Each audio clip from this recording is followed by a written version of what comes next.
inmunología sería sumamente interesante e importante, ¿no? Porque es un curso elemental. Cuando ustedes lleven las diferentes especialidades, van a ver que el conocimiento de inmunología es fundamental, ¿no? De hecho, hay profesionales que se dedican básicamente a ello, ¿no? Por ejemplo, la doctora Toledo, por ejemplo, es una experta en lo que es inmunología, pero y es inclusive en algunas otras universidades un curso aparte, ¿no? Porque es sumamente complicado, hay varios puntos que hay que hacer hincapié, pero vamos a hacer en esta revisión o en esta exposición tratar de agarrar los puntos más importantes acerca de la inmunología, ¿ok? Bueno, vamos a empezar entonces con lo que vendría a ser la primera clase. ¿Sí?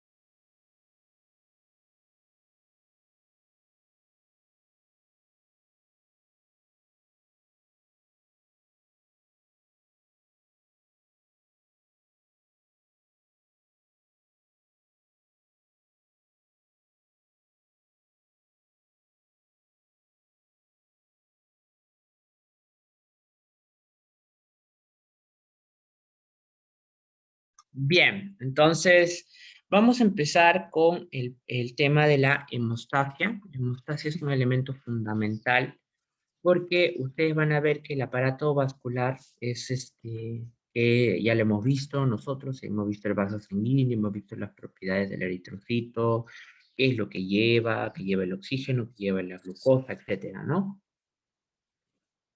Pero ustedes comprenderán que en el largo quehacer de las acciones, el aparato vascular puede sufrir una serie de traumas, ¿no? Desde simples golpes, roces, ¿no? Cuando ustedes, por ejemplo, tienen un pequeño roce una, eh, con una determinada, con un determinado objeto no duro, hay microfracturas del aparato vascular, ¿no? Y entonces eso determina una ruptura del aparato vascular y por lo tanto una probable extravasación del contenido sanguíneo. Y ustedes no van a ver ningún tipo de hemorragia ni nada, inclusive con golpes leves, porque normalmente, inmediatamente, el aparato de la hemostasia y la coagulación actúa para mantener indemne la barrera hematológica, ¿no? Entonces, en los estados en los cuales hay estados de hipercoagulabilidad, hipocoagulabilidad o plaquetopenia, por ejemplo, ¿no? Entonces, aquí aparecen lo que son los sangrados espontáneos o a veces patológicos, ¿no? O sea, ante golpes que normalmente o circunstancias en las cuales no deberían aparecer, ¿no? Por ejemplo, un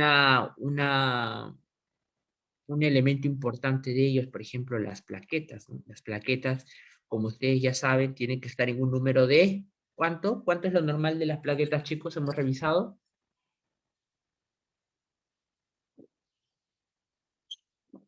A ver, muchachos, ¿cuánto hemos revisado que es el número normal de plaquetas en sangre? Recuerdan que hemos hablado del hemograma. Mayor a ¿Cómo? 150, 150,000. Muy bien, mayor a 150.000, ¿no? Entonces, por ejemplo, miren, cuando nosotros tenemos las plaquetas se dice que tenemos menos de 50.000, podemos tener un riesgo de sangrado ante, por ejemplo, ante la evidencia de una gastritis, ante, por ejemplo, un golpe mínimo, ¿no? Lo que tú te podías hacer simplemente con chocarte la mesa y que no te provocaba ningún moretón, te puede provocar un moretón o una equimosis. Y hablamos inclusive de un sangrado espontáneo, o sea, sin un golpe evidente, con riesgo de hasta hemorragia cerebral cuando las plaquetas están en menos de 20.000, ¿no? Entonces, miren ustedes la importancia del paquete de la hemostasia y la coagulación para mantener, otra vez les repito, la indemnicidad de la pared vascular y evitar, por lo tanto, la extravasación de los contenidos. Y entonces, cuando hablamos del término hemostasia, significa la prevención de la pérdida de sangre y este se corta o se rompe el vaso, ¿no? La forma en la que se producen son básicamente hasta los 4 mecanismos que ustedes están viendo acá. Uno, el espasmo vascular. Dos, la formación de un tapón de plaquetas. Tres, la formación de un coágulo sanguíneo como resultado de la coagulación. Y cuatro, la proliferación final del tejido fibroso en el coágulo sanguíneo para cerrar el agujero del vaso de manera permanente. Vamos a ver que los procesos hemostáticos, ¿no? Es básicamente un proceso dinámico. A ver, lo que quiero que entiendan es que normalmente antes cuando se enseñaba el tema de la hemostasia, ustedes van a ver en los libros antiguos hablaban de la hemostasia primaria y la hemostasia secundaria, ¿no? Ese es un tema que se ha dejado un poco de lado porque antes se enseñaba que la hemostasia sería primero un paso, luego segundo, luego tercero, no.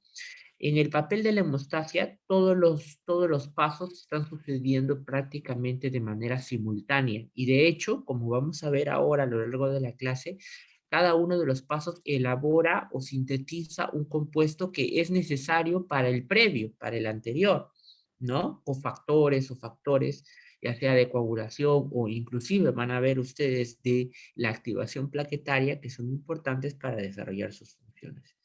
Entonces, pero para ser ordenados y para que ustedes entiendan mejor el proceso de la hemostasia, vamos a enseñarlos en partes. Miren ustedes, la lesión endotelial se da como resultado la formación de un tapón plaquetario, luego se da la propagación del proceso de coagulación a través de la cascada de coagulación, que es la segunda parte de este tema acerca de las proteínas de la coagulación, y la terminación de la coagulación por mecanismos antitrombóticos con finalmente la eliminación del coágulo de fibrina cuando ya está subsanado el daño en el vaso sanguíneo, ¿no? Entonces, ¿cómo empieza el efecto? Cuando hay un traumatismo de la pared vascular, ¿no? Eh, Esto genera que la musculatura lisa de la capa media del vaso, ¿no? Se contraiga y reduce instantáneamente el flujo sanguíneo del vaso roto, ¿no? Cuando nosotros hacemos vasoconstricción, estamos logrando que haya menor flujo. Al haber menor flujo en una pared aparentemente rota o aparentemente quebrantada, lo que vamos a hacer es reducir la cantidad de sangre por minuto que se va a perder a lo largo de esa falla en la pared vascular.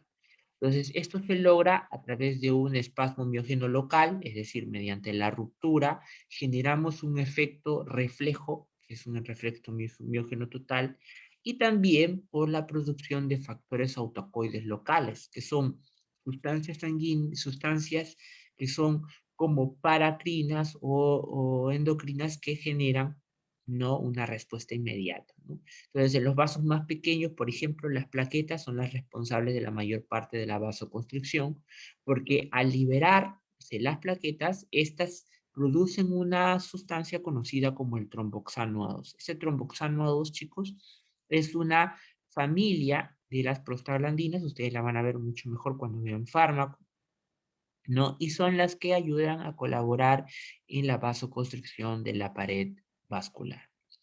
Aparte de ello, dentro de este mecanismo existe el reflejo nervioso, ¿no? Que son impulsos nerviosos de dolor y otros impulsos sensoriales que originan en los vasos sanguíneos un proceso de vasoconstricción, ¿no? Entonces, cuanto más gravemente sea traumatizado el vaso, mayor es el grado del espasmo vascular generado por estos reflejos nerviosos asociados a los factores ontacoides y al reflejo miógeno local.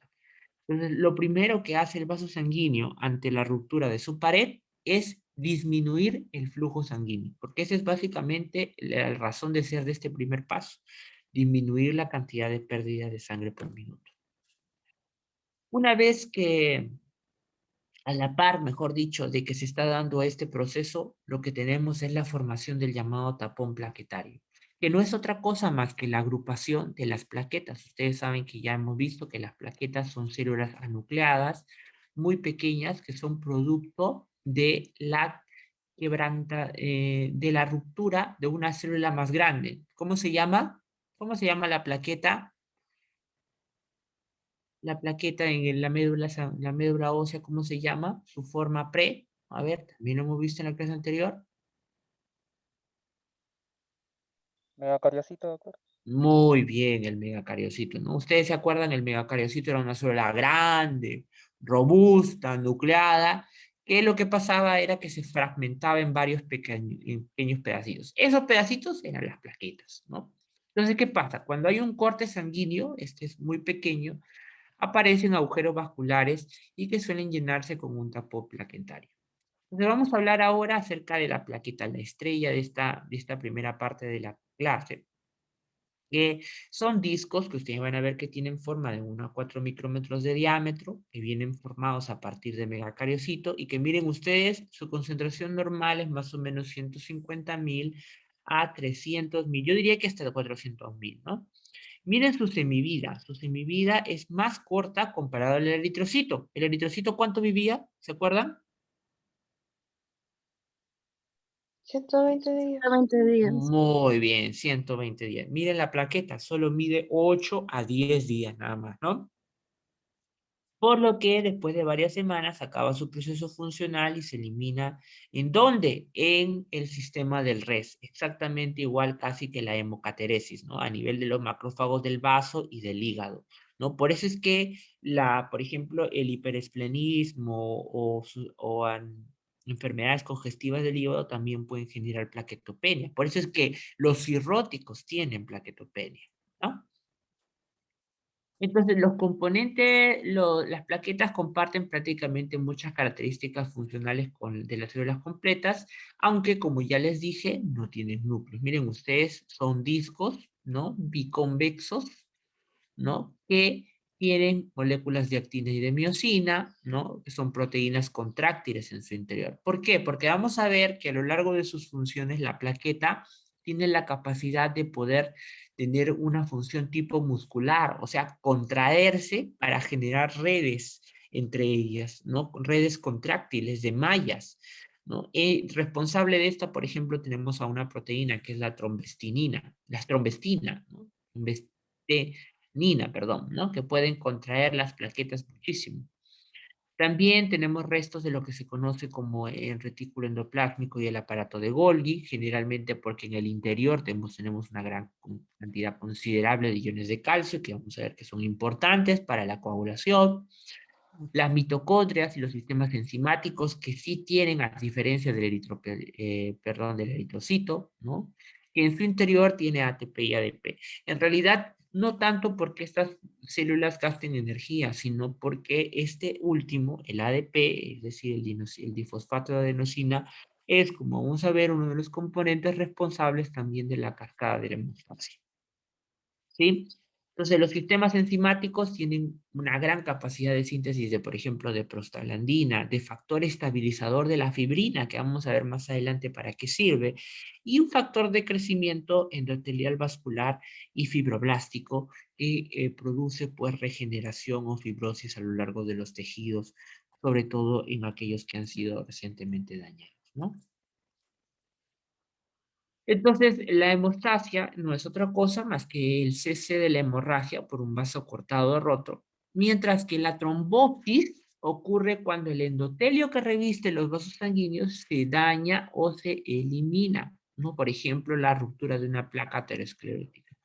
Son dos procesos que pueden aparecer de manera distinta y es que hay que diferenciarlos porque en diferentes estados patológicos lo que más podemos ver es un riesgo de trombosis más que de una hemostasia en sí, ¿no? Entonces, estos procesos comprenden pues vasos sanguíneos, agregación plaquetaria, las proteínas de la coagulación, que eso lo vamos a ver, ¿no? Etcétera.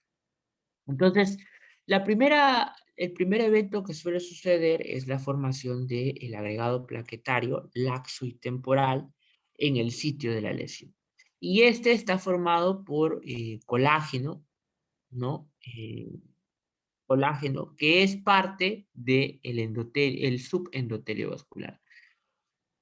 A ver, cuando tenemos una laceración del endotelio, que es esta célula que está acá y que está nadando en una membrana basal, hay una exposición de la membrana subendotelial, ¿no? O sea, del componente debajo del endotelio. Y si hay algo a lo cual las plaquetas reaccionan bastante, es justamente a las proteínas del subendotelio, de la matriz subendotelial. ¿Por qué? Porque las plaquetas son células que están acostumbradas a no reaccionar justamente con el endotelio vascular, porque ellos cuando lo ven al endotelio saben que la pared está indemne. ¿Qué pasa cuando no hay endotelio? Pues que lo que se expone es la matriz subendotelial, y esa matriz subendotelial tiene colágeno. El colágeno se va a unir a las plaquetas en el sitio de la lesión de la pared y van a formar el componente conocido como tromboxano A2 y van a liberar un componente que también se llama el adenosindifosfato. Esto va a activar a otras plaquetas que fluyen desde la vecindad de la sangre, ¿no? Y además la trombina que se forma durante la coagulación en el mismo sitio, porque a la par aquí también están actuando los factores de la coagulación, genera mayor activación plaquetaria, ¿no? Es más, en el momento de la activación cambian de forma y en presencia de un factor de von Willebrand, que es un factor de la coagulación y de fibrinógeno, y pueden transformarse en un tampón hemostático o en un trombo, dependiendo del mecanismo antes mencionado que se dé. Entonces, todo esto tiene como fin, ¿qué cosa? Generar toda una red de fibrina, de agregado plaquetario y de tampón hemostático, y que después tiene que ser disuelto parcial o completamente, ¿no? Para que el vaso se quede nuevamente como estaba, ¿no? Vamos a ver que después de formado todo el tapón plaquetario, ¿no? Que vamos a ver paso a paso cómo se forma, ¿no? Tiene luego que disolverse, porque todo esto es hasta que el endotelio vascular se repara por sí solo. Una vez que el endotelio vascular se vuelve a reparar y la pared queda otra vez normal, el trombo se tiene que disolver, si no el flujo sanguíneo se va a interrumpir, ¿no? Entonces, por lo tanto, hay tres tipos de trombo, ¿no? Hay tres tipos de trombos o coágulos de fibrina, ¿no? El trombo blanco está formado por plaquetas y fibrina, que tiene contenido relativamente bajo en eritrocito, ¿no? Básicamente está formado por plaquetas y fibrina y que está formado en la lesión o pared del vaso normal. El trombo rojo, que consta principalmente de eritrocitos y fibrina, es básicamente, han atrapado eritrocitos en la formación de ese trombo y semeja desde el punto de vista morfológico cuando, por ejemplo, en el tubo de ensayo puede formarse en vivo áreas de flujo sanguíneo retardado o éstasis, ¿no? Cuando ustedes ven que, por ejemplo, se van formando como coágulos de sangre que se va sedimentando, es comparable al trombo rojo. Y el tercer tipo es el depósito de fibrina, ¿no? Que está diseminado en vasos de calibre muy pequeño y que es un componente proteico. Entonces, ¿cómo sucede? Miren ustedes, la lesión endotelial, ¿no? Conduce a la exposición de la sangre circulante a elementos subendoteliales que normalmente estarían protegidos por la célula endotelial, ¿no? Entonces, la plaqueta es una célula que cuando encuentra estos elementos que normalmente no están expuestos, reacciona inmediatamente a ellos. Y la respuesta funcional viene dado por 4 pasos diferentes. Uno, la adhesión al depósito de plaquetas de la matriz subendotelial. 3, la agregación, es decir, la cohesión entre plaqueta y plaqueta.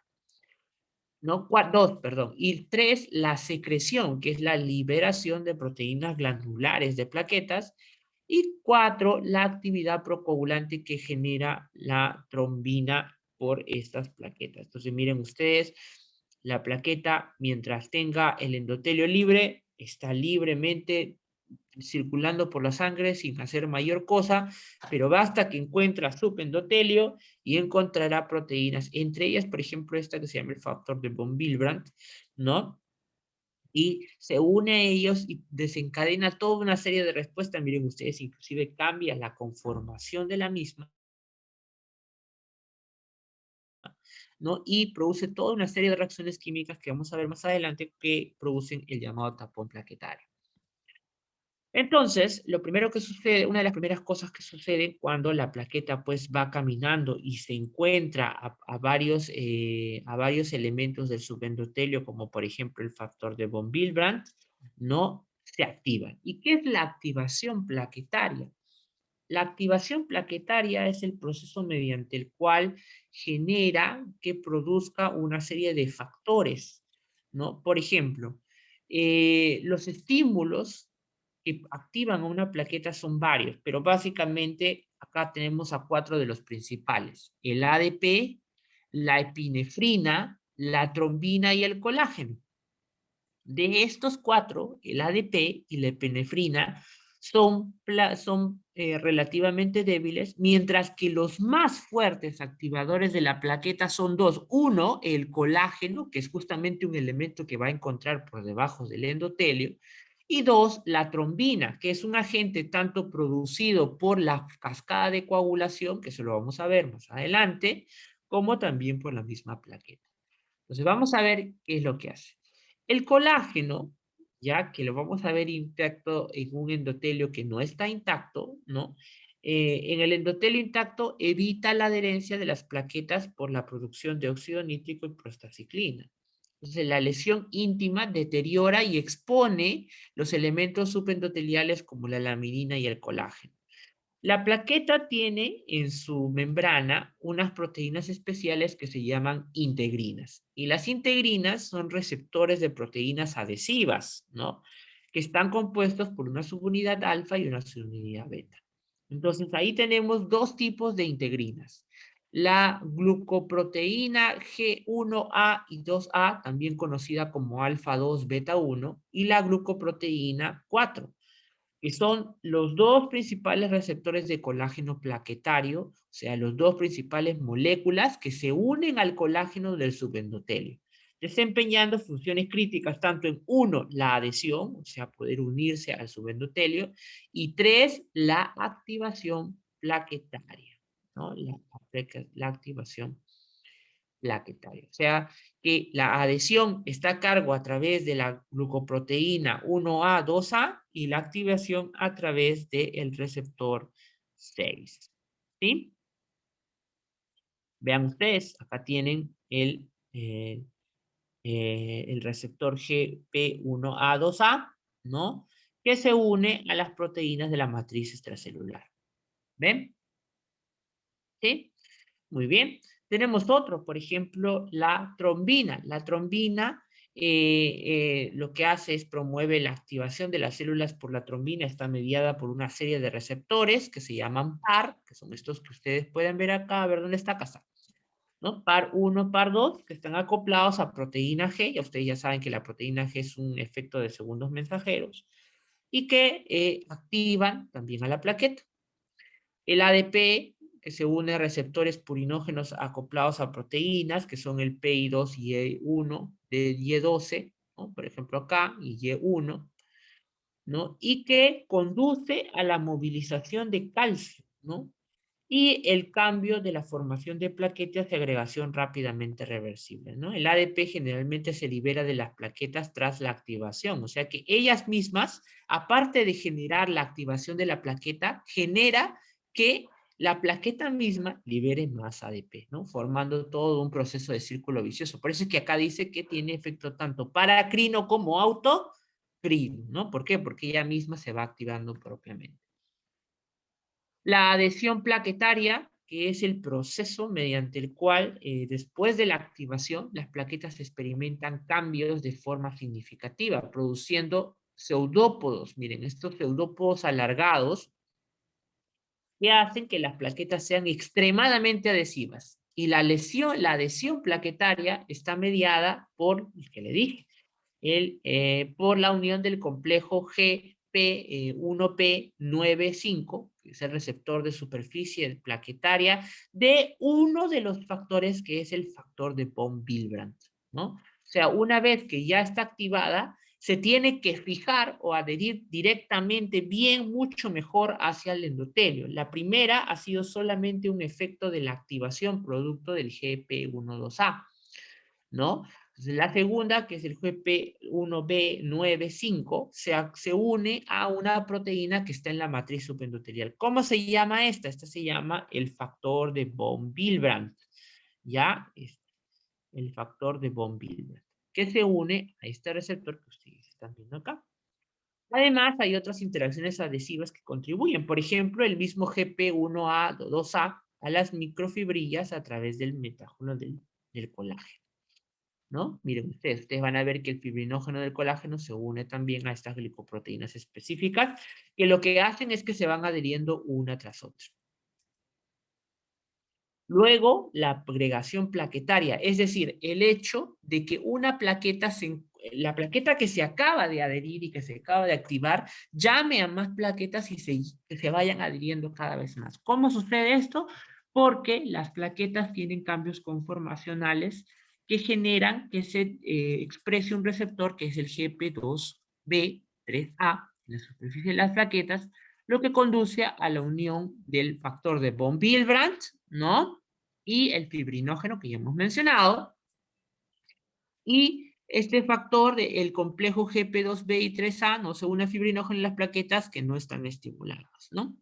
Entonces, todos estos generan un cambio de conformacional y se convierte en un receptor de fibrinógeno de baja afinidad a uno de alta afinidad, un proceso que se conoce como la señalización de adentro hacia afuera.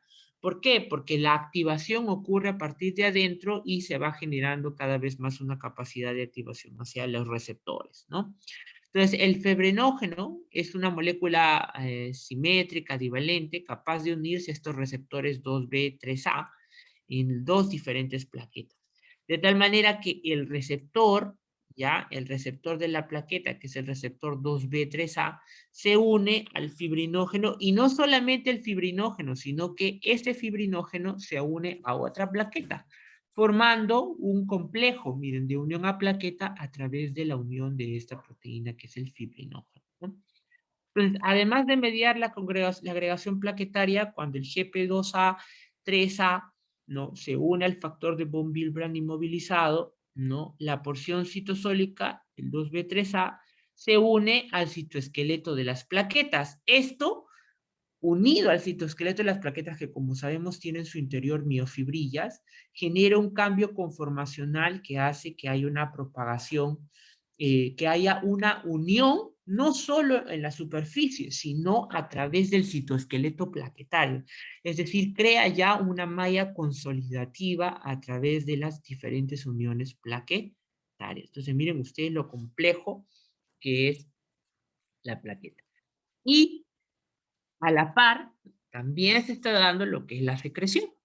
Y es que cada plaqueta, una vez activada, adherida, miren ustedes a través del GP, el fibrinógeno que une el GP2B3A, ¿no? 2B3A, y también unidos a través del factor de von Willebrand, etcétera, genera que la plaqueta, que en su interior tiene gránulos llenos de gránulos densos y gránulos alfa, ¿no?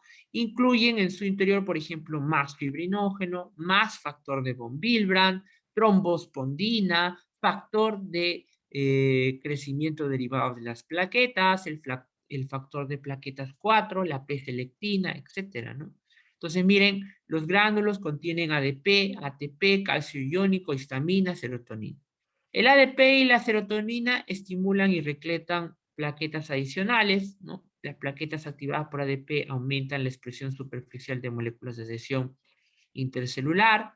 La fibronectina y la trombospendina, que son proteínas adhesivas que pueden reforzar y estabilizar agregados plaquetarios. El fibrinógeno, que es una fuente de fibrinógeno en los sitios de la lesión endotelial. El tromboxano A2, que genera la vasoconstricción y la mayor agregación plaquetaria. Por eso le decía que los procesos suceden en realidad uno a la par del otro, no es que uno sucede primero y no, ¿no? Siguen continuando los procesos uno a través del otro. Los factores de crecimiento, ¿no? Como el potente factor mitógeno del músculo liso, el tiol isomerasa, que es una proteína de sulfuro, etcétera, ¿no? Y la actividad procoagulante. ¿Y por qué se le dice que tiene actividad procoagulante? Porque ustedes van a ver que, por ejemplo, ¿no? Las plaquetas tienen un aspecto importante en la activación que implica la exposición a fosfolípidos procoagulantes, por ejemplo, la fosfatidilcerina, ¿no? Una vez que se ha dado ya el ensamblaje de los coágulos, de los complejos enzimáticos en la cascada de coagulación, que es lo que vamos a ver en un momento, ¿no? Estos complejos son un ejemplo importante de la estrecha interrelación entre la actividad de la formación del trombo plaquetario y el tapón coagulante. Entonces, lo que quiero que entiendan es que a través de la fosfatidilcerina, miren ustedes, hay mayor actividad de la protrombina, que como vamos a ver más adelante, es un componente fundamental para la cascada de la coagulación. ¿Qué quiere decir? Que a pesar de que en la parte didáctica en las universidades lo enseñamos como uno después del otro, para ser un poco más ordenado y que ustedes lo entiendan mejor, en la práctica los procesos se están dando simultáneamente, ¿no? Y de hecho producen sustancias uno con el otro que activan o a las plaquetas o las plaquetas producen sustancias que activan a la cascada de la coagulación. Bien, entonces una vez que ya hemos revisado lo que pasa con la plaqueta y el tapón plaquetario, lo que se conocía como el tapón primario o la hemostasia primaria, ¿no? Sucede supuestamente, en realidad hemos dicho que a la par, pero sucede la hemostasia secundaria, que es la hemostasia final. ¿Por qué? Porque las plaquetas son en realidad el inicio de la coagulación, pero el que termina consolidando el trombo es básicamente la cascada de la coagulación, que aquí no intervienen células, sino meramente proteínas de la coagulación. ¿Quiénes son los productores de estas proteínas de la coagulación que habíamos visto que forman parte del paquete total de proteínas en el componente del plasma? Es el hígado, ¿no? El hígado. Entonces el coágulo empieza generalmente a aparecer, ¿no? Como conocemos, entre los 15 a 20 minutos del traumatismo, si ha sido grave, y 1 a 2 minutos si ha sido menor, ¿no? Entonces las sustancias activadoras de la pared vascular de las plaquetas y de las proteínas se adhieren a la pared vascular traumatizada, y en 3 a 6 minutos siguientes a la ruptura del vaso, toda la brecha del extremo se rellena de un coágulo por el desgarro, ¿no? El mecanismo de coagulación, para que ustedes lo entiendan, porque aquí van a ver que hay dos vías para la formación del coágulo, se da porque la sangre se coagule y no depende del equilibrio entre los grupos de sustancias, ¿no? Depende del equilibrio de sustancias, mejor dicho. Ustedes van a ver que en el plasma existen dos tipos de proteínas de la coagulación: los procoagulantes y los anticoagulantes, ¿ya? Entonces, normalmente, cuando un vaso sanguíneo está indemne, no hay ninguna lesión o injuria endotelial, la predominancia está en los anticoagulantes, y eso hace que la sangre fluya y no se coagule. Pero cuando hay la exposición de un material, igual que en las plaquetas, de un material que está por debajo del endotelio vascular, genera una mayor activación de los efectos procoagulantes, ¿no? Entonces, el taponamiento tiene lugar básicamente en 3 procesos esenciales. Uno es en respuesta a la ruptura del vaso y de la propia sangre, que tiene lugar lo que se conoce como la cascada compleja de reacciones químicas, que afecta a más de una docena de factores de coagulación. Y el resultado final de todos esos receptores es activar al factor conocido como la protrombina. Entonces, el primer paso para la activación o para la formación del coágulo o tapón de coágulo es la activación, el activador de protrombina, ¿ya? Una vez que el activador de protrombina está formado, este cataliza la conversión de la protrombina en trombina. Observen que la trombina era, aparte de ser un papel fundamental en la coagulación, si ustedes recuerdan en lo que hemos hablado, es uno de los factores que activa a la misma plaqueta. Por eso les decía, los procesos suceden a la par, pero los enseñamos a veces por separado para que ustedes lo entiendan mejor. Entonces, activador de protrombina cataliza la conversión de protrombina a trombina. Y la trombina actúa como una enzima capaz para convertir el fibrinógeno en fibras de fibrina, que atrapen en su red a las plaquetas, a las células sanguíneas y al plasma para formar un coágulo consolidado. ¿Sí? Bien, hasta aquí parece sumamente más sencillo, pero vamos a desmenuzar cuáles son los pasos que llegan finalmente hasta el formador del activador de proteína. Entonces, en ustedes, acá tenemos la conversión de la protrombina en trombina. Es porque la trombina es una proteína de plasma, es una alfa-2 globulina con un peso molecular de 68.700. En plasma es 1.5 miligramos, es una proteína inestable, ¿no? es la trombina, que tiene un peso molecular de más o menos 300.700, ¿no? Y lo más importante es que la trombina es una proteína formada por el hígado, chicos, ¿no? Por el hígado. Por no decir casi todos los factores de la coagulación son formados por el hígado, ¿no? El hígado necesita de vitamina K para la activación normal de la protrombina y convertirla en trombina, siendo que esta es el efecto o es el paso, prácticamente el preludio a la formación total del coágulo. Vamos a ver que previo a ello existen varias vías, 2 vías de formación de este activador de protrombina, pero el efecto final es eso, es activar a la protrombina en trombina. Y eso se logra gracias también a la dependencia de la vitamina K. Esto es importante, ¿por qué? Porque ustedes van a ver que nosotros utilizamos medicamentos que lo que hacen es, por ejemplo, ¿no? Hacen es, por ejemplo, inhibir o bloquear a la absorción de la vitamina K, ¿no? Que altera lo que son los factores de coagulación dependientes de vitamina K. ¿No? Ustedes han escuchado la warfarina, ¿no? Ahora en el COVID muy utilizado, ¿no? De manera, yo diría, muy, por algunos médicos inclusive iatrogénicamente, ¿no? Entonces es. Y esos que se dan para la formación de factores de coagulación. Entonces, la formación del activador de protrombina, ¿no? En presencia de cantidades suficientes de calcio, ¿sí? ¿Está? El activador de protrombina en presencia de factores como el calcio, convierte a la protrombina en trombina, ¿no? Y la trombina, chicos, actúa como una enzima que convierte al fibrinógeno, que es la forma no activa, a los monómeros de fibrina, ¿sí? Este monómero de fibrina, en presencia de calcio y otros elementos, se transforma en fibras de fibrina que al tener contacto con la trombina, otra vez, ¿no? Activa al estabilizador de fibrina, que es una proteína especial que hace que las fibrinas ahora se conviertan en fibras entrecruzadas entre ellas y mucho más estables. Entonces, por lo tanto, el factor determinante o el punto determinante de la coagulación es la formación del activador de protrombina que se da mediante la activación de protrombina a trombina.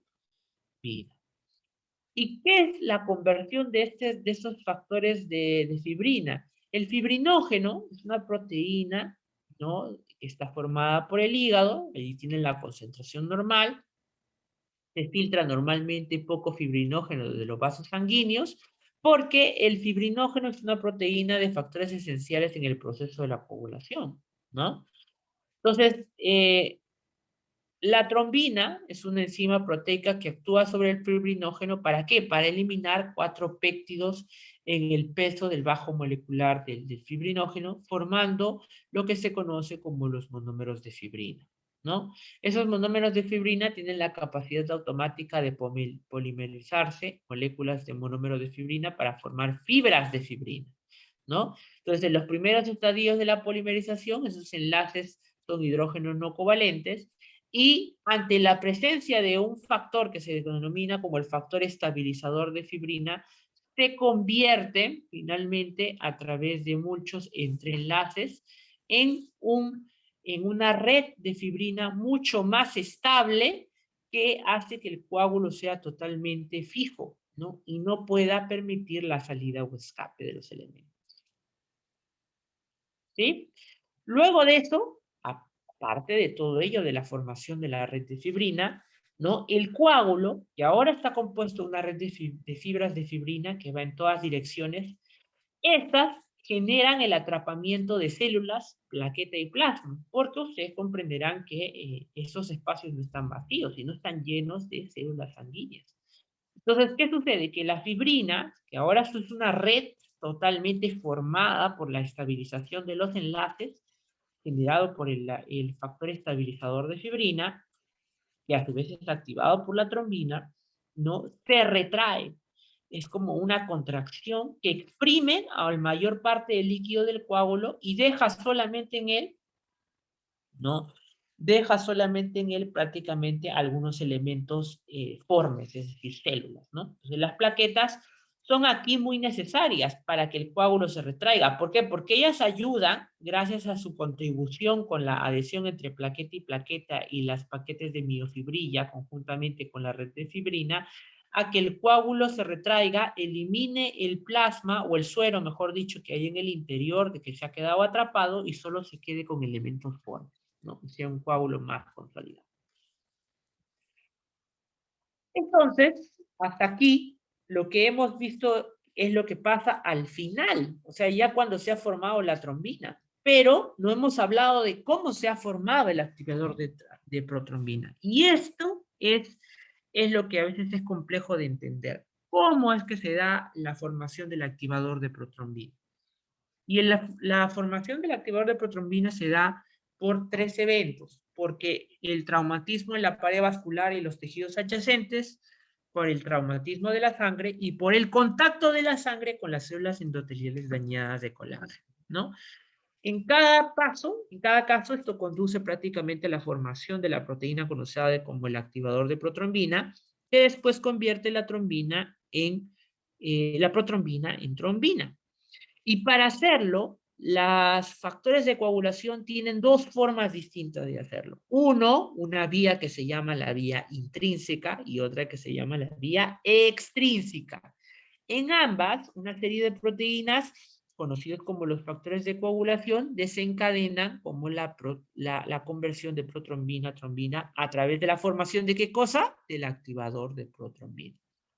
Entonces, miren ustedes, al costado, ustedes tienen enumerado en números romanos los factores de la coagulación. Cada uno tiene diferente nombre, a cada uno, no a todos se les conoce con el nombre de números romanos, porque algunos se ha visto que no son proteínas en sí, sino que son factores de la coagulación diferentes.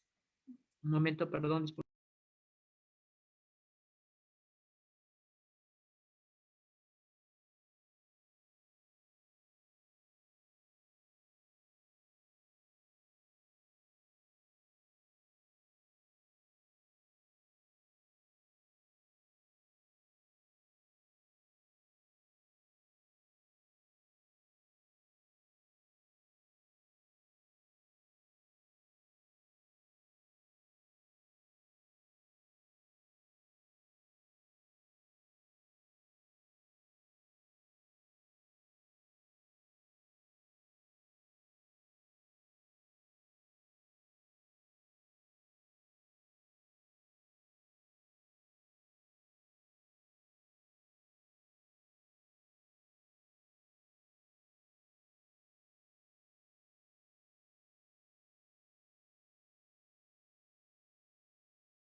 Bien, perdón chicos, disculpen.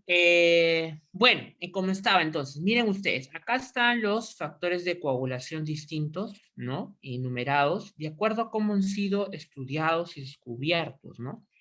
En realidad, como ustedes pueden ver, algunos de ellos ya tienen nombre y no se utilizan los numerarios romanos, ¿no? Por ejemplo, miren, el fibrinógeno fue el primero, el segundo fue la protrombina. El tercero es el factor hístico, que es un factor que básicamente se encuentra a nivel del endotelio, en el subendotelio vascular. El cuarto fue, por ejemplo, el calcio, ¿no? El 5, la prolicalicreína.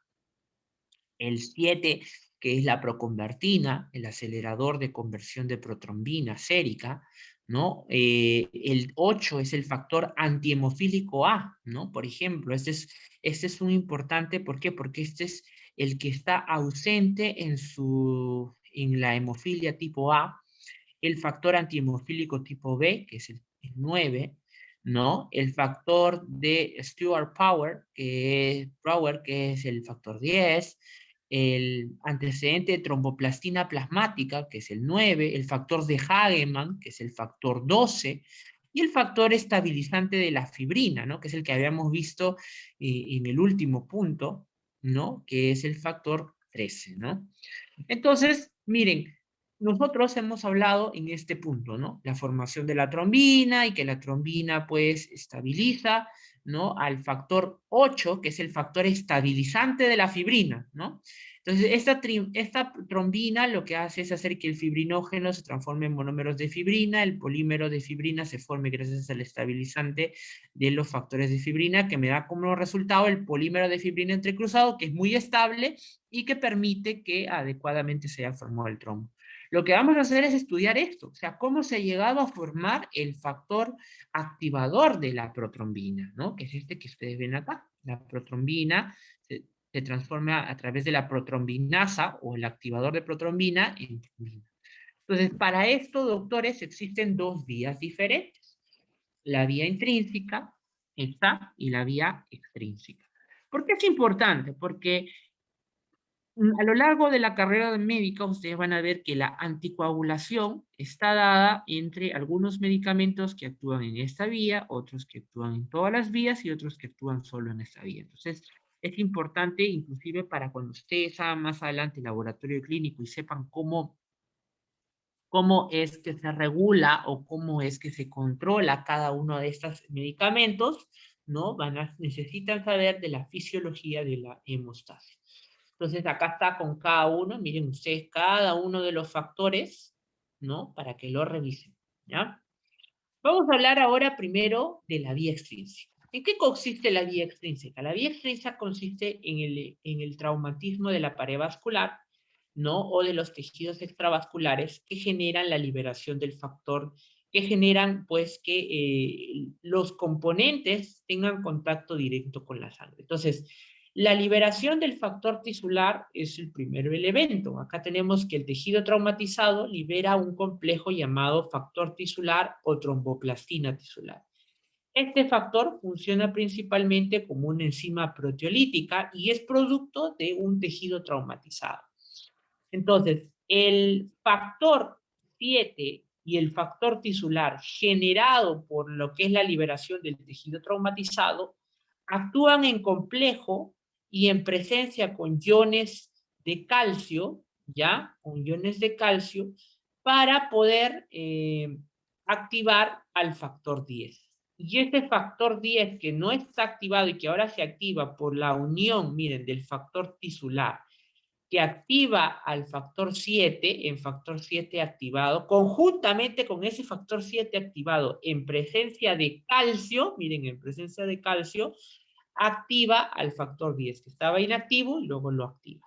¿No? ¿Por qué? Porque acuérdense que ya les he dicho que las proteínas de la coagulación normalmente andan en forma inactiva en la sangre. O sea, no es que se forman y se sintetizan de nuevo, sino es que andan ya libres en la sangre, pero en forma inactiva. Entonces, miren, acuérdense, este factor 10 activado, miren ustedes, conjuntamente con el factor 5, ya, el factor 5, calcio y el factor tisular, ya, conjuntamente con ello, genera que se forme todo esto que se llama el factor activador de protrombina, ¿no?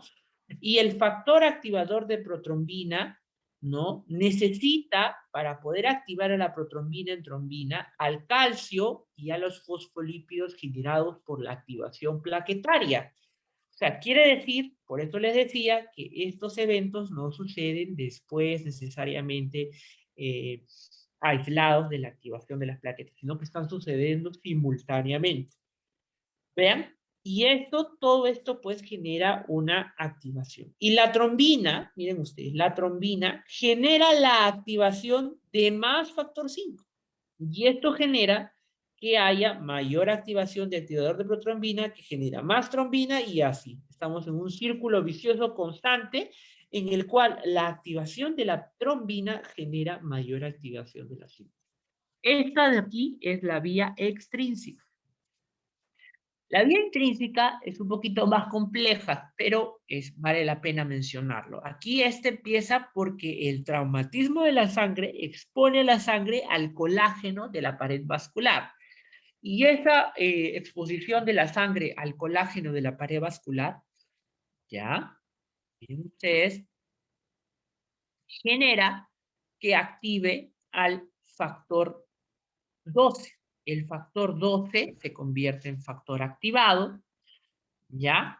Y simultáneamente el trauma sanguíneo cambia las plaquetas debido a la adherencia del colágeno y libera factor plaquetario tipo 3, ¿no? Y ese factor plaquetario tipo 3 también genera pues otras más fosfolípidos de plaquetas que vamos a ver que más adelante tienen mayor efecto. Miren, el factor 10, el factor 12 activado ahora actúa conjuntamente con su cofactor que es la policalicreína, ¿ya? Y el cininógeno de alto peso molecular, ¿ya? La precalicreína y el cininógeno de alto peso molecular conjuntamente con el 10 activado activan al factor 11 y por lo tanto el factor 11 se convierte en factor 11 activado. El factor 11 activado, ¿ya? El factor 11 activado activa conjuntamente con presencia de calcio al factor 9 y este factor 9 se transforma en factor 9 activado, ¿no? Activado.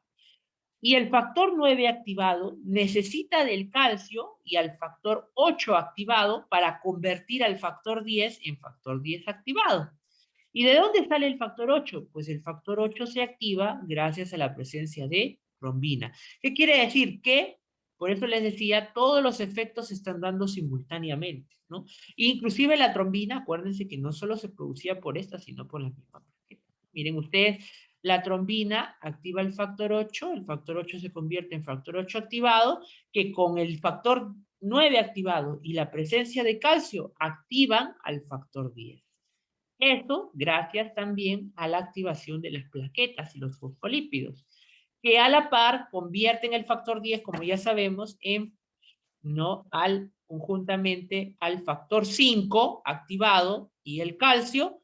Todos ellos forman ¿qué cosa? El activador de protrombina, que es lo que hemos visto en la primera parte, ¿no? Y que es el que finalmente activará protrombina, trombina. Y miren ustedes cómo la trombina genera más activación por parte de la vía intrínseca también. Entonces, todo esto forma un feedback positivo continuo, ¿no? Y ahí están todos los factores de la coagulación. Aquí es importante mencionar que existen factores reguladores. Miren, factores reguladores como son, por ejemplo, la proteína C, la proteína S, ¿no? Que son factores estabilizadores. Miren, la proteína C lo que hace es activada por la trombina, unida a trombomodulina, y que degrada los factores 8A activado y los factores 5A, ¿no? Los factores 8A, los factores 5A, miren, 8A y el 5 activado, ¿no? O sea, la trombina, que a su vez también activa más, también activa a su contrarregulador, que desgrega a este y desgrega a este de aquí, ¿no? Y la proteína S, que actúa como cofactor a la proteína C, ¿no? Y la trombomodulina, que es una proteína sobre la superficie de las células endoteliales que se une a la trombina, que después activa la proteína C, ¿no? ¿Y qué pasa? Que una vez que ya se ha formado el trombo, que ya se ha regenerado el endotelio vascular, el trombo no puede seguirse formando. Porque ¿qué pasa con el trombo? Que el trombo finalmente no solamente ayuda a reparar el endotelio vascular, sino que en buena cuenta está disminuyendo también el lumen de ese vaso y por lo tanto compromete en cierto grado el flujo sanguíneo del tejido.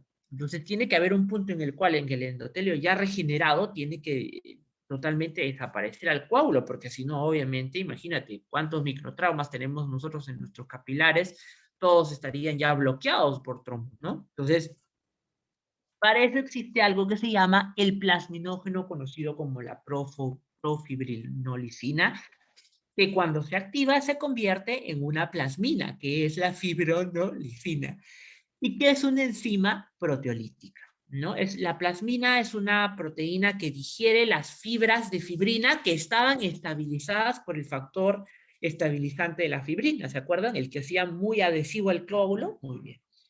Entonces, así también, por ejemplo, el fibrinógeno, el factor 5, el factor 8 y la protrombina. Entonces, fíjense ustedes que cuando se forma el coágulo se atrapa una gran cantidad de plasminógeno que en todo el coágulo junto a otras proteínas, ¿no? Y que lo que pasa es que cuando ya se forma se activa algo que se llama el activador de plasminógeno tisular. Ese activador de plasminógeno tisular lo que hace es programa, o perdón, eh, convierte al plasminógeno en plasmina, que finalmente digiere los factores de fibrina en productos de degradación de la fibrina, ¿no? Hay otros contrarreguladores, sí, por ejemplo, el PAI-1, que es el activador, el inhibidor del activador del plasminógeno. Hay otros como, por ejemplo, la antiplasmina, que es un alfa-2, que ejerce una menor actividad sobre la plasmina, la inhibe, ¿no? El TAFI, que es el inhibidor de la fibrinólisis activado por trombina, ¿no? Etcétera, ¿no? Que como ustedes pueden ver ahí, lo que hace, pues, es activar, es disminuir la acción de la activación de la plasmina. Pero todo esto tiene como origen, ¿qué cosa? Hacer que controlar la cantidad de fibrinógeno que se forma. En algún momento se tiene que destruir ese fibrinógeno para dejar otra vez libre nuestro vaso sanguíneo para que pase y circule la sangre normalmente como tiene que ser, ¿no? Muy bien, chicos. Vamos a continuar con la segunda parte de la clase, pero vamos a hacer un break de unos 5 a 7 minutos.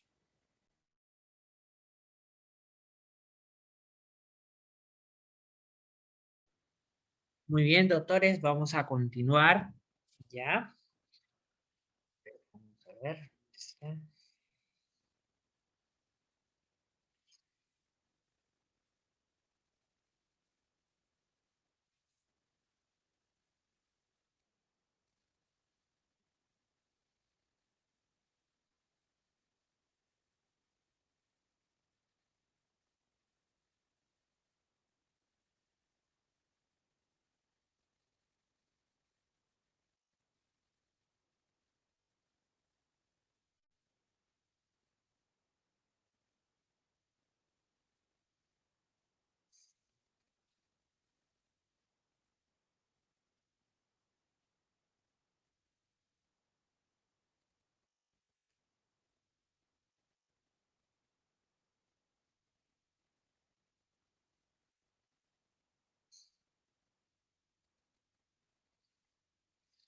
Muy bien, vamos a empezar con lo que es el sistema inmune. A ver, en realidad, como les decía, hablar de la inmunología es sumamente amplio. En realidad es prácticamente un curso entero, no sé si en la currícula de la universidad estará, pero sería lo más adecuado porque en la inmunología es bastante amplia, ¿no? Y es un curso que en realidad no se podría uno basar totalmente en un libro porque continuamos aprendiendo de la inmunología. Día tras día hay trabajos de investigación que van cambiando, procesos como moléculas que van apareciendo, lugares de formación, lugares de activación, ¿no? Pero que es importante tener alguna noción básica acerca de los procesos que se dan en la inmunidad para entender cómo es el proceso mediante el cual nosotros adquirimos una defensa contra noxas pero también contra la autorregulación o la tolerancia inmunológica, o sea, de, por ejemplo, el cómo es que nuestras células inmunológicas no reaccionan contra células propias de nosotros, ¿no? Sino que es capaz de poder tolerar muy bien estos efectos. El término de inmunidad viene de la palabra inmunitas, que se refiere a la protección frente a procesos legales, ¿no? La inmunidad que tenían los senadores romanos mientras permanecían en el cargo, ¿no? Que hoy tristemente está conocido como más que impunidad, más que inmunidad, ¿no? Las células moléculas responsables de la inmunidad constituyen el sistema inmunitario y desarrollan todas un conjunto de señales que se conoce como la respuesta inmunitaria. Entonces, la función fisiológica del sistema inmunitario es la defensa contra los microbios infecciosos. Sin embargo, sustancias extrañas no infecciosas pueden también desencadenar respuestas inmunes. Quiere decir, partículas, por ejemplo, el polvo, por ejemplo, los rayos ultravioleta, por ejemplo, alguna proteína, una molécula especial, pueden desencadenar una respuesta inmune también, por ejemplo, ¿no? Entonces, las células trabajan en conjunto básicamente en dos formas, que es destruyendo bacterias o virus, o formando anticuerpos o linfocitos sensibilizados que ante una segunda exposición a este agente noxa desencadenan pues toda una respuesta sumamente rápida. Cuando nosotros hablamos de las defensas, hay que hablar de la primera línea de defensa, y aquí está por la mecánica, la química y la biológica, ¿no? La mecánica está por la piel, la química, por ejemplo, a través de las inmunoglobulinas ya preestablecidas en la piel, como la inmunoglobulina A, y la biológica mediante el epitelio, por ejemplo, el epitelio basal, por ejemplo, ¿no? Entonces, hay dos tipos de inmunidad, ¿ya? Eso es lo primero que tenemos que entender. Existe una inmunidad que se conoce como la inmunidad innata y otra que se conoce como la inmunidad adaptativa. La inmunidad innata, chicos, es llamada así porque nosotros nacemos con esa inmunidad, no la adquirimos, ¿no? Nosotros nacemos ya en nuestro código genético con esas células y proteínas que nos defienden en primera instancia y que son la primera línea de defensa y que son importantes porque actúan a las horas y minutos de presentarse el agente ONOXA, ¿no?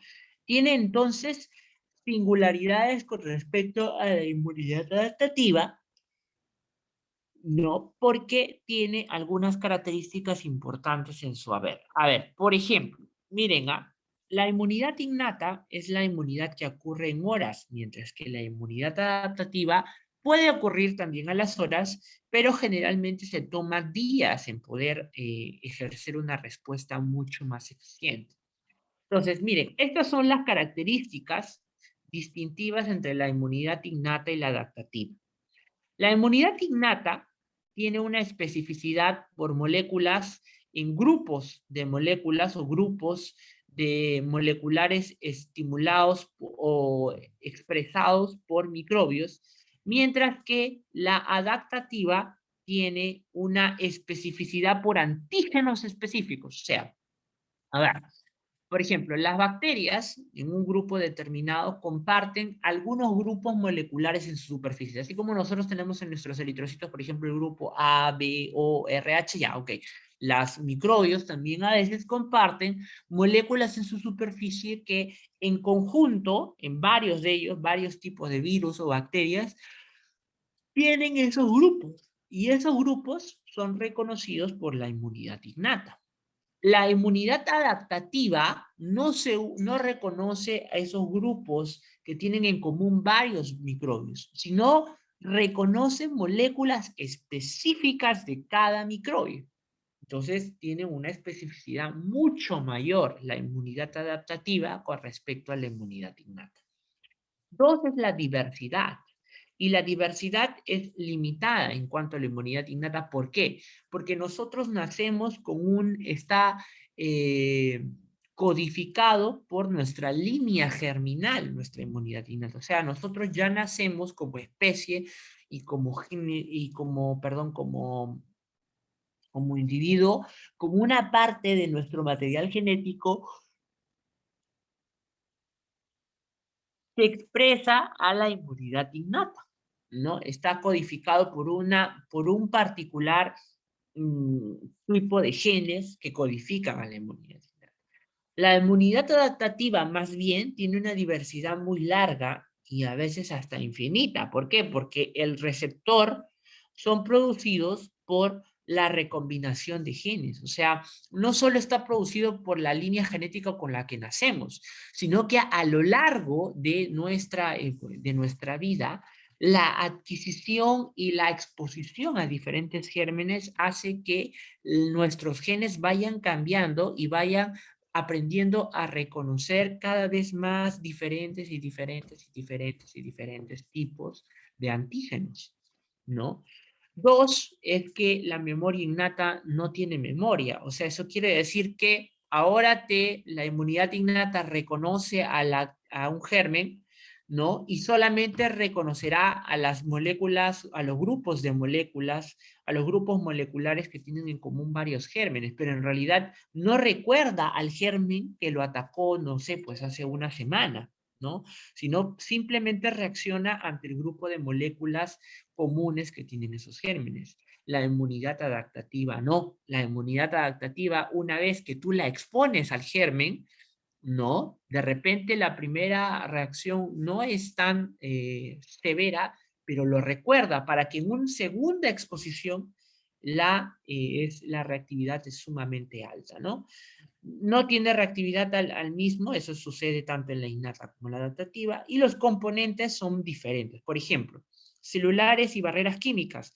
En la inmunidad innata estamos hablando de la piel, la mucosa epitelial y las moléculas antimicrobianas. En la adaptativa estamos hablando de los linfocitos de la piel, los anticuerpos secretados a través de las superficies de la piel. Componentes proteicos en las células, por ejemplo, complemento, las proteínas del complemento y otras proteínas en la inmunidad innata. Y en la adaptativa estamos hablando específicamente de los anticuerpos, ¿no? Los anticuerpos.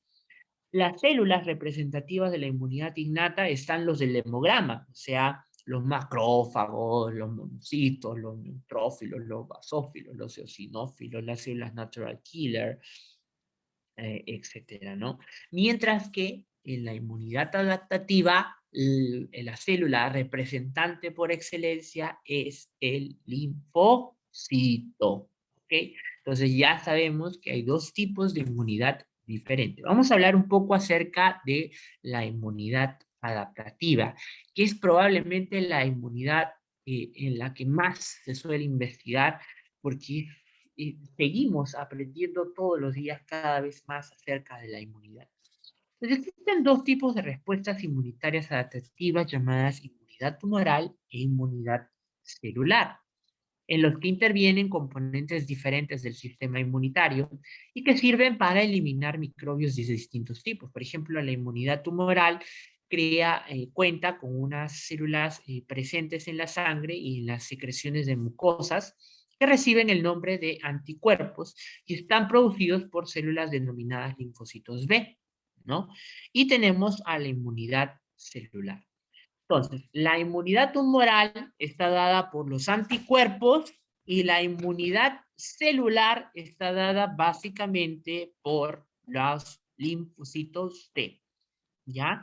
Los anticuerpos son producidos por linfocitos B. ¿Y cuál es la característica de los anticuerpos? Los anticuerpos son proteínas que reconocen antígenos microbianos o cualquier antígeno, vamos a decir así, y que neutralizan la infecciosidad de esa proteína generada solo por ese microbio y que marcan su eliminación a través de diversos mecanismos efectores. Ahora, uno podría decir, cuando uno habla a veces, ahora último, cuando estamos hablando del COVID, el anticuerpo pues es lo más importante. Y en realidad vamos a ver que no, tanto la inmunidad tumoral como la inmunidad celular son importantes para la defensa de nuestro cuerpo ante diferentes microorganismos, ¿no? Entonces, vamos a ver que, por ejemplo, la inmunidad tumoral, ¿no? La inmunidad tumoral está producida por... Al momento.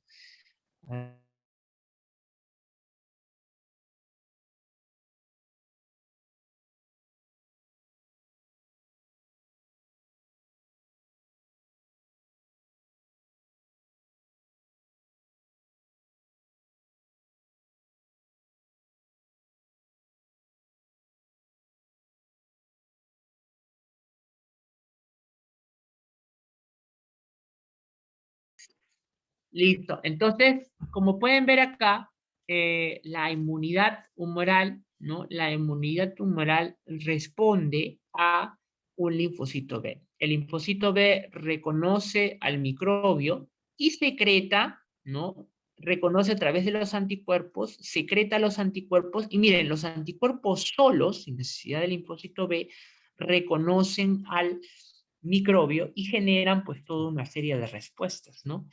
Mediante la transferencia de anticuerpos, ¿no? Entonces, estos anticuerpos bloquean la infección, la eliminan y la convierten en prácticamente partículas cada vez más pequeñas, ¿no? Eso es lo que nosotros conocemos. Por ejemplo, cuando hablaban de la vacuna y todo eso, habitualmente lo que nosotros hacemos hincapié es en esto, ¿no? Pero lo que a veces no conocemos por la falta de es el conocimiento de inmunología, es que en realidad este proceso es solo uno de los más importantes, porque en realidad los procesos más importantes que dan al cabo a la respuesta inmunológica son la inmunidad celular. Miren ustedes, la inmunidad celular, gracias a la acción de los linfocitos T en específico, actúan porque los microbios pueden ser fagocitados por los macrófagos o existen microbios que no están en el torrente sanguíneo, sino que ingresan, como existen muchos virus, están en el interior de las células. Entonces, estando en el interior de las células son un problema. ¿Por qué? Porque al estar en el interior, ya sean fagocitados o en el interior de una célula infectada, no son reconocidos por los anticuerpos que están en el exterior del torrente sanguíneo.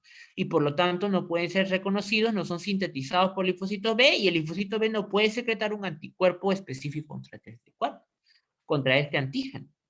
Entonces, ¿quiénes actúan en este punto? Los linfocitos T. Los linfocitos T helper, que son los que van a reconocer a los microbios que están fagocitados por macrófagos, y los linfocitos T citotóxicos, estos CD4 y estos CD8, que reconocen a los microbios que están en el interior de una célula amiga, a una célula tuya, propia, y que lo que hacen es, el primero lo que hace es activar al macrófago para que el macrófago lo degrade a este antígeno, y el otro, ya que está atrapado en una célula amiga que no tiene la capacidad de respuesta inmune, por ejemplo, una célula epitelial, etcétera, ¿qué es lo que hace con la célula? La destruye. Por eso, chicos, es que este se llama linfocito T citotóxico, porque destruye a la célula infectada, ¿no? Entonces, estos mecanismos, doctores, en realidad son inclusive más importantes ya y tienen un efecto más efectivo con respecto que a la inmunidad adaptativa. En realidad, lo que vamos a ver es que todas estas dos inmunidades están relacionadas, ¿ah? Ustedes van a ver que para la activación del linfocito B es necesario, a veces, es previo la activación del linfocito T. Y es el linfocito T el que prácticamente comanda la respuesta inmune. Vamos a ver ahora por qué. Bien, vamos a hablar de las células del sistema inmunitario. Ustedes ya han visto el hemograma, eso no se los voy a repetir, ¿no? Ustedes ya saben cuáles son los componentes del hemograma, diferentes puntos, ¿no? El neutrófilo, el monocito. Observen que los glóbulos blancos están formados por el eosinófilo, el basófilo, el monocito. Eso no vamos a hacer mucho hincapié. Ya hemos visto que están formados por una unidad formadora de colonias, ¿no? Que tiene todo un ciclo vital, que transitan a través de lo largo de la vida, ¿no?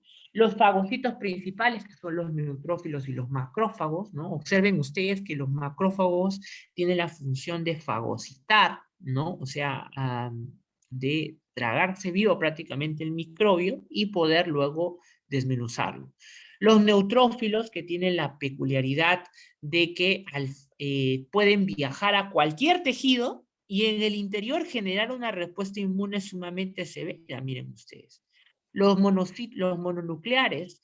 Los mononucleares son, o los monocitos, chicos, son premacrófagos, o sea, son la forma previa al macrófago, que es la célula que va a fagocitar, ¿no?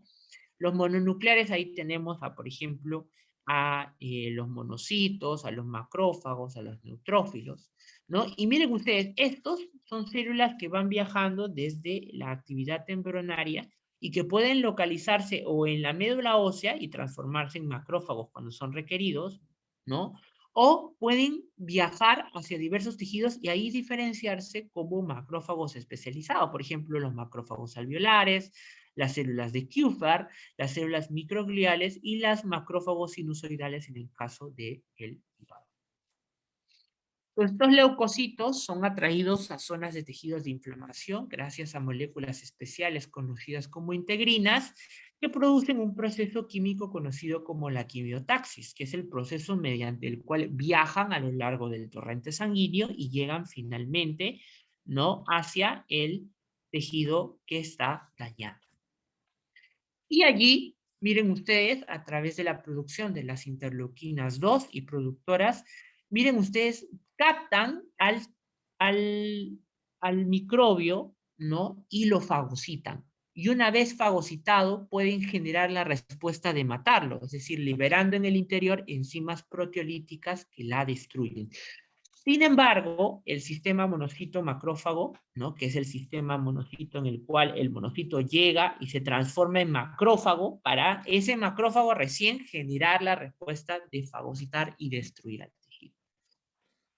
Este sistema, por ejemplo, lo podemos ver en el vaso, en el hígado y en los ganglios linfáticos. Esto se conoce como el sistema retículo endotelial y es importante porque el macrófago forma parte de un conjunto de células que se llama como las células presentadoras de antígeno. Los basófilos, que en realidad son granulocitos sanguíneos que la función no está del todo determinada, se lo dejo para que ustedes lo lean, y los eosinófilos. Miren, los eosinófilos son células particulares importantes porque tienen que ver y median, ¿no?, en funciones, llamados así porque tienen gránulos de eosina en su interior y por eso se ven sumamente rojos hacia la coloración. Pero son particularmente importantes porque intervienen, entre otras cosas, en la función de, por ejemplo, un ratito, ahorita lo vemos, ¿ya? Entonces, estos macrófagos que ven acá, estos específicos que se llaman los eosinófilos, actúan sobre, ¿no?, sobre los efectos de, por ejemplo, en el caso de las reacciones alérgicas, ¿no?, las reacciones alérgicas y, por ejemplo, también, ¿no?, la activación contra parásitos. Vamos a ver más adelante cómo es eso.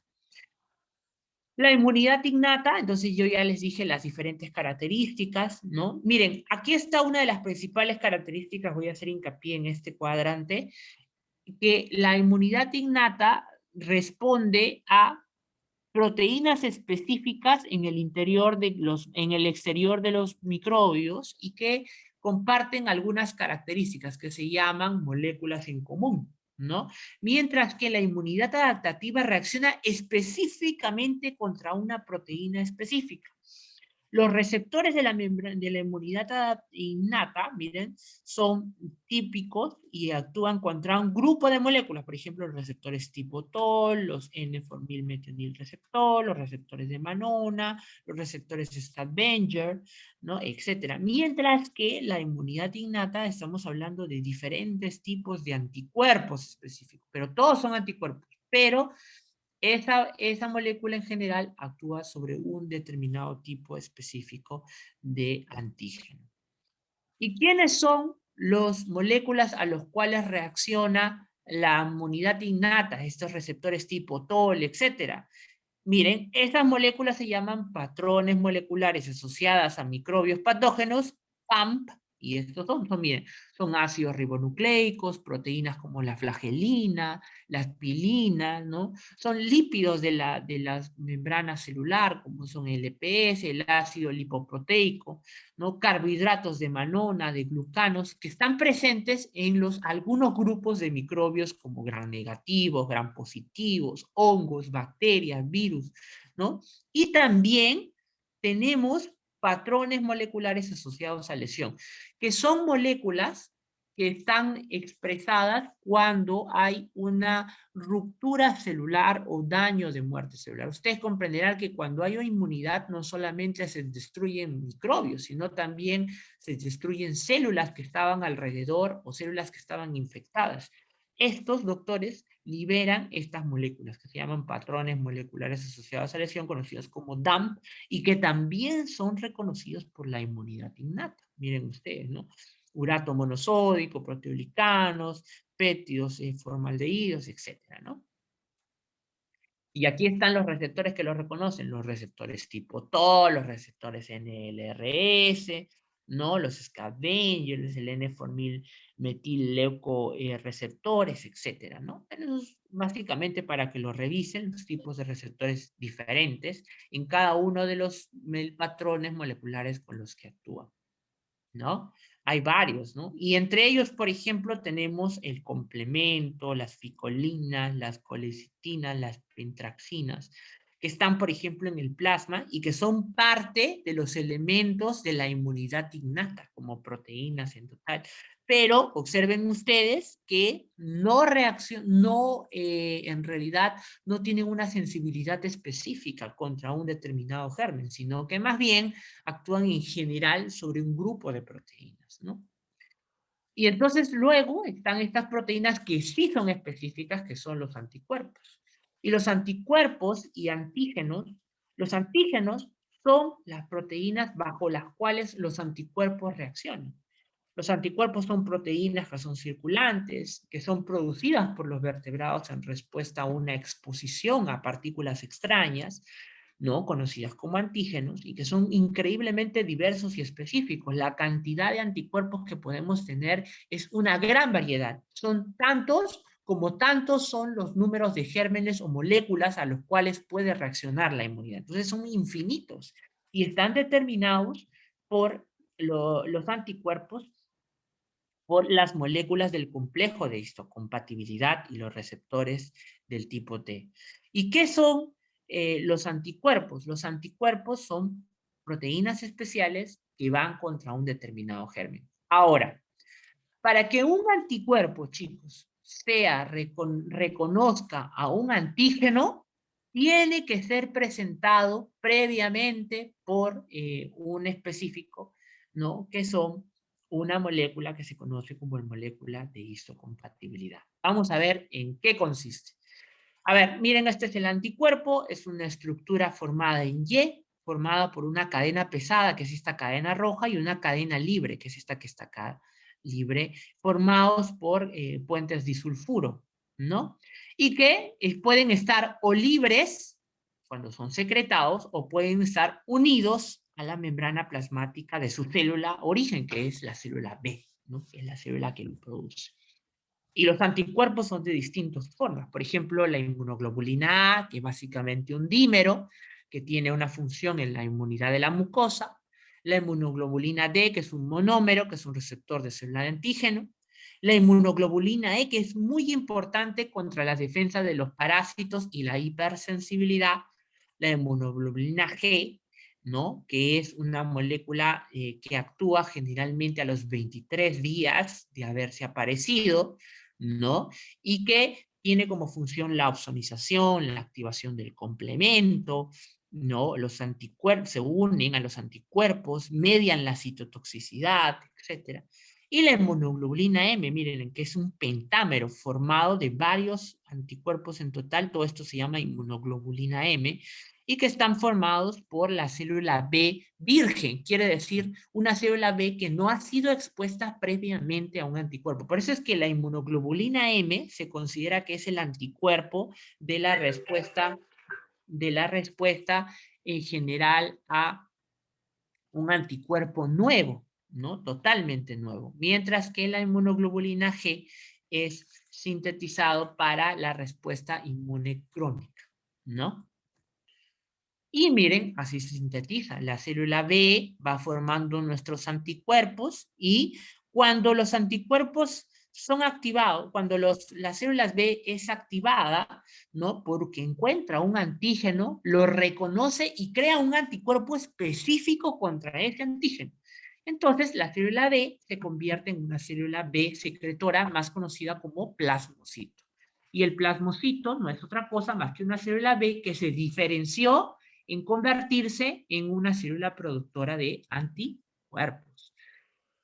Pero, para que un linfocito pueda generar un anticuerpo y pueda en general producir algún tipo de respuesta, es necesario que ese antígeno, ¿no? En la inmunidad adaptativa ya estamos hablando, obviamente, tiene que ser reconocido por una célula y esta generar una respuesta. Y es por eso que aquí yo les hablaba que el linfocito T es el maestro orquestador de la respuesta inmune. ¿Por qué? Porque el que reconoce a un antígeno, chicos, es el linfocito T, mediante el receptor del linfocito T. Y la forma en la que le reconoce no es solamente encontrando el antígeno posándose y ya está, sino que la célula, sabiamente, chicos, hace que el linfocito T, para que pueda reconocer a un antígeno, requiere de una molécula que lo presente. Esa molécula, doctores, se llama el complejo mayor de histocompatibilidad. Significa entonces que tiene que haber una célula que presente al antígeno, al linfocito T, y esa célula se llama la célula presentadora de antígeno. ¿Me entienden? Ahora, ¿quiénes son las células presentadoras de antígenos? Ah, pueden ser varias. La principal es la célula dendrítica, pero puede ser un macrófago, o puede ser inclusive, miren chicos, una célula B que atrapa al anticuerpo y al antígeno y se lo presenta, lo digiere y se lo presenta en forma de antígeno. Porque nosotros, muchachos, o nuestras células inmunes, como son el linfocito T, ¿ya? No puede reconocer a toda la molécula, toda la proteína, toda la partícula viral. No, no, no. Lo que hace es, lo ingiere, miren, lo digiere, y al ingerirlo, coge un pedazo específico, una proteína específica, la más antigénica posible, y esa proteína la presenta al linfocito T para que el linfocito T reconozca y cree inmunidad contra esta molécula. Eso lo hace la célula dendrítica, lo hace el macrófago, pero también lo puede hacer, miren ustedes, la célula B, mediante agarrando al anticuerpo en específico, lo ingiere en su interior y luego lo presenta. Ahora, la molécula, miren ustedes acá ven una molécula verde, en todos comparten común, en la cual es como el carrito que presenta el linfocito T. Esa molécula, doctores, se llama el complejo mayor de histocompatibilidad. ¿Ok? Entonces, el complejo mayor de histocompatibilidad tiene características reconocimientos del antígeno mediado por el linfocito T, ¿no? Las características son que solo la mayoría de los linfocitos T reconocen péptidos y no otras moléculas, y esto es porque los péptidos se unen a esas moléculas muy pequeñas de moléculas de histocompatibilidad, reconocen péptidos lineales y no determinantes tridimensionales, porque ustedes pueden ver aquí que son básicamente líneas de péptidos. Y estas líneas de péptidos están unidas a los receptores del linfocito T y al complejo mayor de histocompatibilidad. Además, reconocen antígenos asociados a células o antígenos no solubles, ¿no? Y siempre unidos a células, a presentarlos a células T, ¿no? A células T, CD4 o T, CD8, preferentemente captados por medios extracelulares y citosólicos, ¿no? ¿Sí?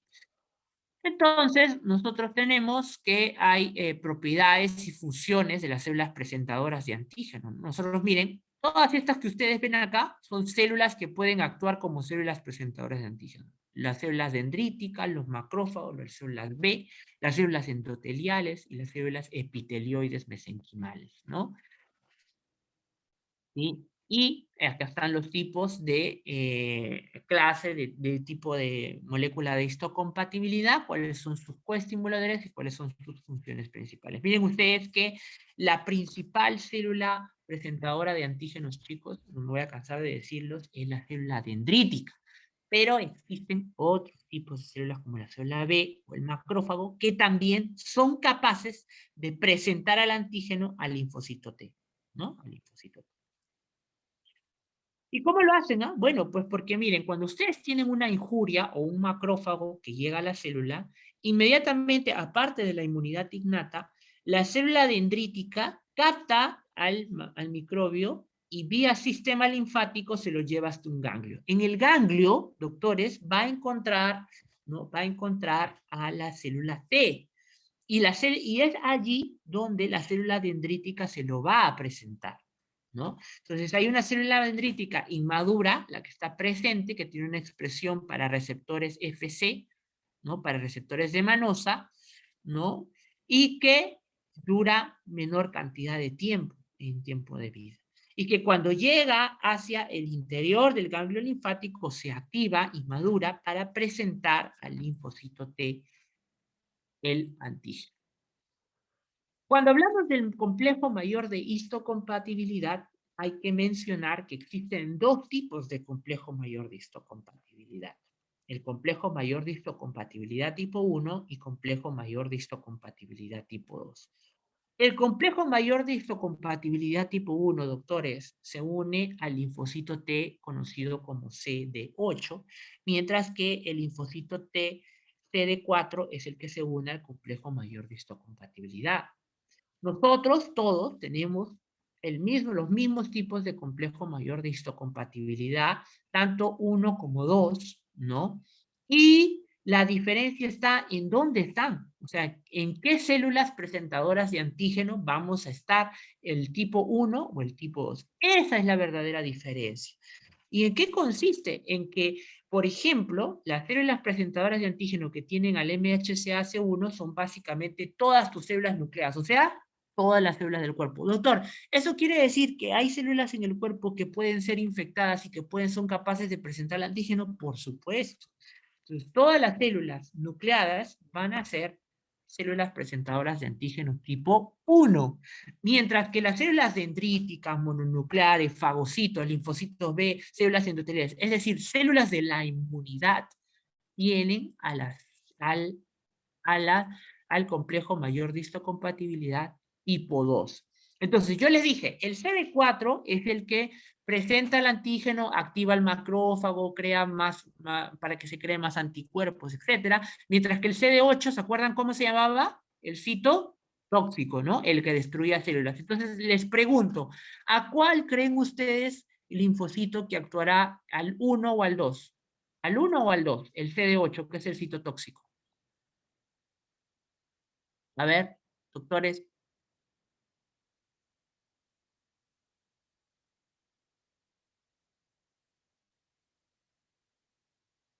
¿están vivos, chicos? Al CD8, pues, ¿no? Al CD8, ¿ya? Al CD8, ¿sí? Entonces, esa es la principal diferencia, doctores. Los complejos mayores de histocompatibilidad tipo 1 están en todas las células de tu cuerpo, mientras que el 2 está preferentemente en las células de la inmunidad. Y por lo tanto, el CD8, que es el citotóxico, actuará sobre el complejo mayor de histocompatibilidad tipo 1 y el 2, el CD4. ¿Y qué es lo que hace? Ah, miren, acá está el CD1, que es en todas las células nucleares, se lo presenta al CD8 y el CD8 ¿qué hace? Destruye a la célula, ¿no? Reconoce al antígeno y lo destruye. Pero aquí, en el caso del complejo mayor de histocompatibilidad tipo 2, por ejemplo, en el macrófago hace que el macrófago destruya mediante fagocitosis, o sea, mediante sus enzimas, al virus o al antígeno. Mientras que, por ejemplo, miren, en el linfocito T, ¿qué es lo que hace? Lo activa para que este mismo linfocito T cree anticuerpos ahora específicos contra este antígeno especial. No contra toda la partícula de la molécula, sino contra ese antígeno en especial. Y la activación del linfocito T genera, ¿qué cosa? Dos tipos de linfocito. Puede generar el linfocito TCD4 o TCD8. El linfocito TCD4 puede actuar como un linfocito T que directamente no hace las acciones, sino que activa el macrófago, activa el linfocito T, atrae más moléculas de inflamación, mientras que el linfocito TCD8 que hace, destruye de frente a la célula que reconoce al antígeno. Y los anticuerpos que generan, por ejemplo, neutralización, por ejemplo, atrapan al microbio, se unen a los fagocitos promoviendo mayor fagocitosis o actúan sobre las células natural killer para que éstas destruyen otras células o, por ejemplo, actúan a receptores específicos del complemento, atraen mayor inflamación o fagocitosis. Y para finalizar, ustedes preguntaron, doctor, ¿y qué es y en qué consiste, cómo es que se entiende que la inmunidad a veces reacciona contra el mismo cuerpo? Porque, doctores, hay reacciones de hipersensibilidad. ¿Y qué es la hipersensibilidad? Es una reacción hacia un antígeno que normalmente no es dañino, doctores, ¿no? Que normalmente no es dañino. Eso quiere decir que son reacciones ante moléculas que pueden ser propias o de afuera, pero que tienen una reacción exagerada de la inmunidad. Y de acuerdo al tipo de reacción, hay cuatro tipos de reacciones de hipersensibilidad. Hipersensibilidad tipo 1, tipo 2, tipo 3 y tipo 4.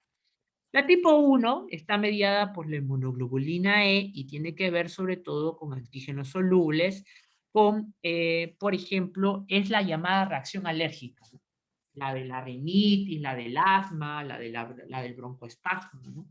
Está mediada básicamente por mastocitos que liberan gránulos de histamina. Por eso es que lo típico es la vasodilatación, la congestión de las mucosas, ¿no? La broncoconstricción, etc. ¿no? Tiene que ver con histamina, ¿no? Y otros mediadores inflamatorios, y que clásicamente está dado en las respuestas hiperalérgicas.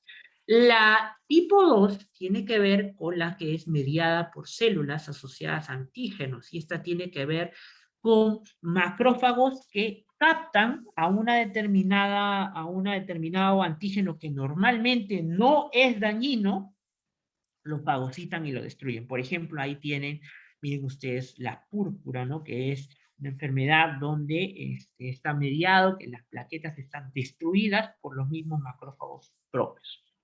La hipersensibilidad tipo 2, que tiene que ver con antígenos solubles y tiene que ver, por ejemplo, con la formación de inmunocomplejos. O sea, aquí, por ejemplo, yo tengo que el antígeno se une a un anticuerpo y ese antígeno con anticuerpo forman un complejo que se llama inmunocomplejo.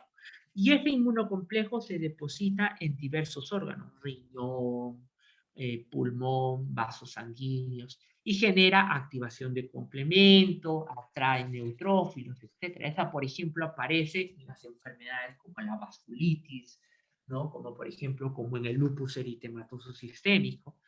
Otro tipo de hipersensibilidad, la hipersensibilidad tipo 4, que atrae células, no solamente atrae anticuerpos en menor cantidad, sino que atrae a múltiples fagocitos. Esa, por ejemplo, es la reacción mediada en la tuberculosis. En la tuberculosis ustedes van a ver la llamada formación del granuloma por varias células que vienen y degeneran y que fagocitan. Esa es la célula histocompatibilidad tipo 4. Y acá tienen la tipo 1, que es la que les decía, ¿no? La típica de la reacción alérgica, donde un determinado estímulo es, primero, un alergeno, nosotros le dicen acá, es captado por la célula dendrítica expone, como debe de ser, a un antígeno, ¿no? Lo presenta mediante su complejo mayor de histocompatibilidad, el linfocito T.